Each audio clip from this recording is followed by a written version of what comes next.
Лавр жазы ыстық, қысы жылы болатын субтропикалық климатта өсетін ағаш. Лавр жапырақтары микро және макронутриенттер, сондай-ақ эфир майлары мен марганец, калий, мырыш, фосфор, ниацин, аскорбин қышқылы, кальций және де басқа да дәрумендерге бай.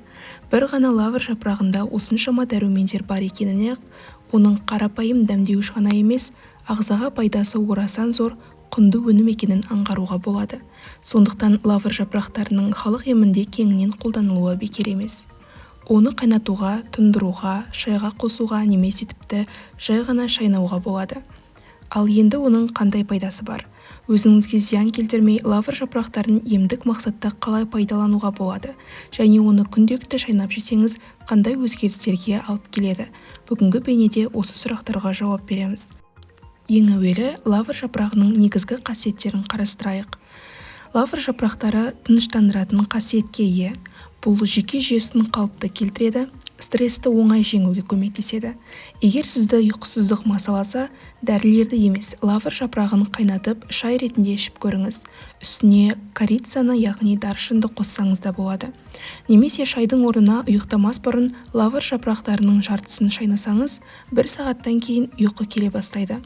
Осылай ол ұйқы режимін қалпына келтіріп, тез ұйықтауға және ментальды демалуға орасан зор әсер етеді. Лавр жапырағының тағы бір ерекше қасиеті ауыздағы жағымсыз иісті кетіреді. Иісті жай уақытша жоймай, жағымсыз иістің себептерімен күреседі. Мысалы, адамдар жиі қызыл еттің қанауынан зардап шегеді. Бұл қабынуды, зиянды бактериялардың көбеюін және тіпті олардың шіруін тудырады. Ал бұл бактериялар өз кезегінде жағымсыз иістің пайда болуына түрткі болады. Лавр жапырағы болса, осы бактерияларды азайтып, қабыну мен ауырсынуды жеңілдетіп, зақымдалған талшықтардың тез жазылуына көмек береді. Нәтижесінде иіс қана емес, оның шығу себебі де жойылады. Сондықтан тамақ арасындағы үзілісте лавр жапырағын шайнауды әдетке айналдырыңыз, нәтижесі күттірмейді. Егер сізде артық салмақ пен ісіну болса, 5-6 лавр жапырақтарын ұсақтап турап, 1 стақан салқын су құйып, 1 түнге қалдырыңыз.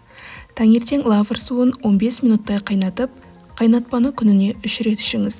Ағзаңызға түскен лавр жапырағы денеден сұйықтық пен токсиндерді шығарып, ас қорытуды жақсартады. Сондай-ақ денедегі май еріп кете бастайды. Осылайша лавр жапырақтары ісіну мен артық салмақ тастауға көмектеседі.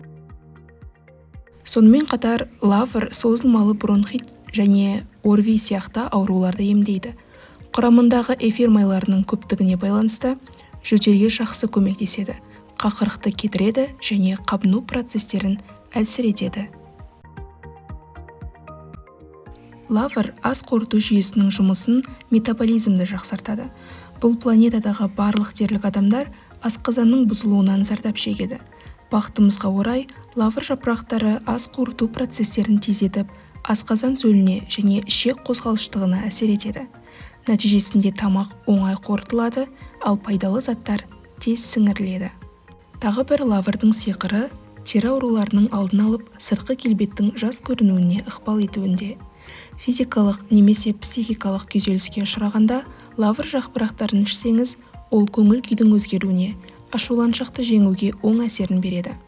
Сондай-ақ есте сақтау қабілетін арттырып, ойлау қабілетінің дамуына ықпал етеді. Бұл мидың қартаюын бәсеңдетуге көмектесіп, тез қартаюдың алдын алады. Сонымен қатар, лавр жапырақтары жаралардың тездетіп қалпына келуіне жәрдемдеседі.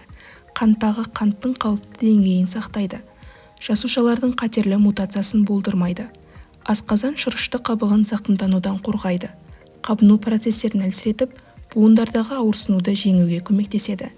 Иммунитетті нығайтып және жетіспейтін қоректік заттардың орнын толтырады.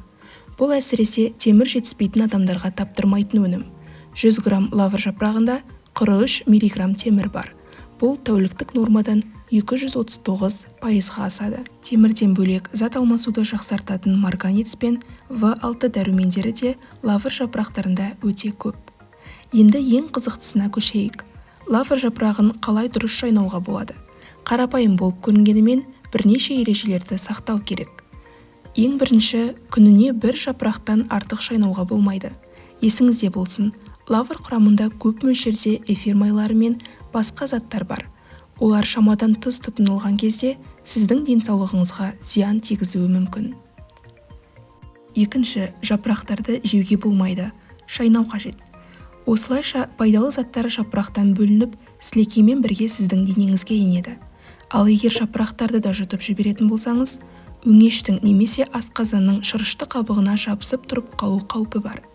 Нәтижесінде қатты тітіркеніп тұншыға бастайсыз. Сол себепті алдымен жақсылап жуып, асықпай бір жапырақты шайнау қажет. Ұнтақ сияқты жағдайға жеткенде лавр қалдықтарын түкіріп тастаңыз. Енді лавр жапырағын шайнаудың неліктен пайдалы екендігі туралы сөйлесейік. Көбінесе лаврды сорпада қолданатыны белгілі. Ал пісіру кезінде қоректік заттардың бір бөлігі сөзсіз жоғалады, яғни өнімнің пайдасы азаяды. Ал құрғақ лавр жапырағында қоректік заттардың концентрациясы максималды көп болады. Сонымен қатар шайнау көп уақытты қажет етпейді.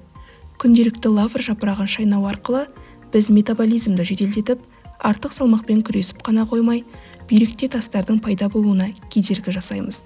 Қандағы холестерин деңгейін төмендетіп, тырнақтардың, шаштың және терінің күйін жақсартамыз. Қант диабеті, асқазан ішек аурулары және тіпті қатерлі ісік ауруларының даму қаупін лавр жапырақтары едәуір азайтады.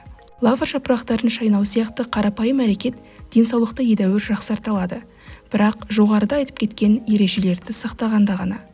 Егер шамадан тыс қолдансаңыз, лавр жапырағы іш қатуды, қан қысымының жоғарылауын және жүрек соғуын әп-сәтте тудыруы мүмкін.